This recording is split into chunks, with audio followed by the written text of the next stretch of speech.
नमस्कार. आपण बनवणार आहोत हॉटेलसारखी चव असणारी पावभाजी. तर त्यासाठी आपण घेतले बटाटा, गाजर, शिमला मिरची, वाटाणा आणि फ्लावर. तर हे 2 शिट्टी देऊन आपल्याला कुकरमध्ये चांगलं शिजवून घ्यायचं आहे. त्यानंतर मी फोडणीसाठी थोडासा कोबी आणि बारीक चिरून गाजरही घालणार आहे. तर तेही आपण चिरून घेतले. त्यानंतर आपल्याला लागणार आहे लसूण. तर तो मी माझ्याकडं गावरान लसूण आहे, तो मी असा सोलून घेतला आहे आणि 1 इंच आल्याचा तुकडा घेतला आहे. तर आलं आणि लसूणची मी बारीक पेस्ट करून घेतली. आणि आपण यासाठी 7 ते 8 कांदे आणि 2 ते 3 टोमॅटो, तर तुमचं जेवढ्या प्रमाणात पावभाजी करायची तसं प्रमाण वापरून ते बारीक चिरून घ्यायचं आहे. तर मी आता टोमॅटो बारीक पेस्ट करून घेतला आहे आणि काही कांदा मी बारीक चिरून घेतला आहे आणि काही कांद्याची मी पेस्ट करून घेतली. आणि आता आपली कुकरची भाजी 2 शिट्ट्या देऊन शिजून झाली आहे. तिला मॅशरनी बारीक करून घ्या किंवा मिक्सरवर हलकंसं 1-2 वेळा असं फिरून थोडं जाडसर ठेवा.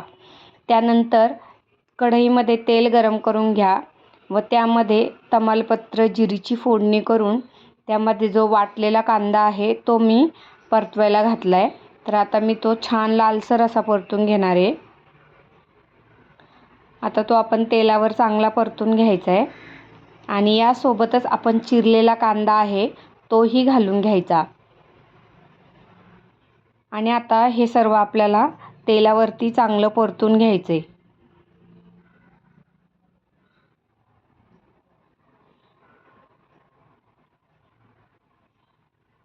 आता हे थोडंसं तेलावर आपण लालसर होईपर्यंत परतून घेणार आहोत. त्यासाठी कांदा लवकर परतावा म्हणून मी 1 चमचा मीठही घालून घेतले आणि छान असं थोडंसं मधून हलवून घ्या. आता आपण आलं आणि लसूणची पेस्ट घातली आहे, तीही छान मिक्स करून घेऊया. यानंतर मी घालत आहे गाजर. हा बारीक चिरलेला गाजर घातला आहे कारण तो थोडासा कांद्याबरोबर शिजून निघेल.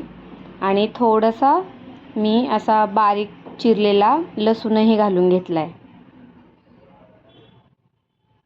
आलं आणि लसूणची पेस्टही आपण आधी घातलेली आहे आणि थोडासा लसूण मी असा चिरूनही घातलेला आहे.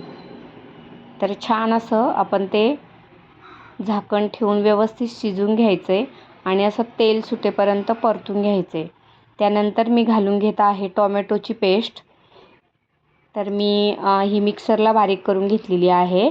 तर थोडंसं असं जाडसरपणा त्यात राहील अशाच पद्धतीने तीही बारीक करून घ्या किंवा अगदी बारीक टोमॅटो हातावर चिरून घेतला तरीही चालेल.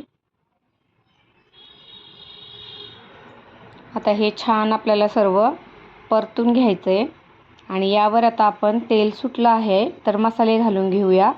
तर मी घातली आहे 1 चमचा हळद पावडर. त्यानंतर आपण एक लाल मिरची पावडर घातलेली आहे 1 चमचा आणि 1 चमचा मी माझा घरचा मसाला घातलेला आहे. त्यानंतर 1 चमचा हळद पावडर घालून घेतली आणि 1 चमचा आत्ता मी धना पावडर घातली आहे. आता त्यानंतर पावभाजी मसाला घातला आहे. तर या पावभाजी मसाल्याला जास्त लालसर रंग नाही आहे, त्यामुळे आपल्याला नंतर आपण यावर लाल मिरचीचा तडकाही देणार आहोत. तर आता हे मसाले असे तेलावरती चांगले परतून घ्यायचे म्हणजे त्याचा छान असा स्मेलही येतो आणि तेलावर चांगले परतल्यामुळे भाजीला रंगही छान येतो. तर आता हे सर्व भाज्या परतून झाल्या की मी लास्टला कोबी घातलेला आहे कारण कोबीला परतायला जास्त वेळ लागत नाही आणि तो पटकन शिजला जातो. तर आता या प्रोसेसला आपण कोबी घालून घेतला आहे, तोही छान आपण परतून घेऊ.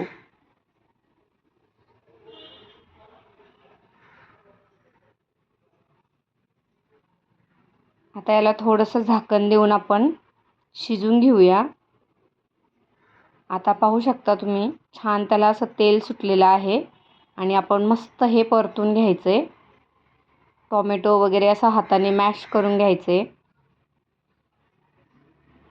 आणि आता याच्यावर आपण हिरवीगार कोथिंबीर घालूया.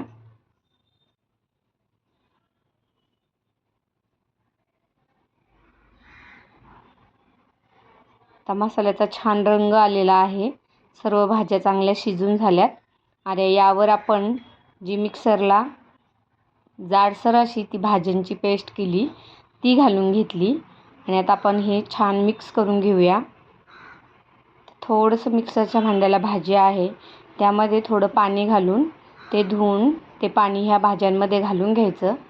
खूप घट्ट एकदम भाजी असेल तर मग खायला पावासोबत असं थोडंसं सुक्कं सुक्कं वाटतं, तर थोडीशी ओलसर ग्रेव्ही ठेवा. आणि आता छान आपण बटरची फोडणी देणार आहोत. तर एका दुसऱ्या याच्यामध्ये मी आत्ता जे आपण भाजीचा कुकर होता त्यामध्येच मी थोडंसं बटर गरम करून घेतलं आणि त्यावरती छान काश्मीरी लाल मिरचीची फोडणी करून घेतली आणि थोडीशी परत पावभाजी मसाला त्यावर घालून घेतला. आणि आता ही आपण गरम फोडणी या भाजीवरती असं वरून घालून घेतली आहे.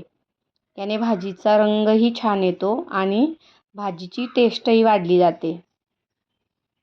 तर अशा प्रकारे आता पहा आपली भाजी शिजून रेडी झालेली आहे. तर किती सुंदर कलर आलेला आहे आणि छान असं वरून त्याच्यावरती हिरवीगार कोथिंबीर घालून घेतली आणि चांगली उकळी येऊन गॅस बंद करून घेऊया.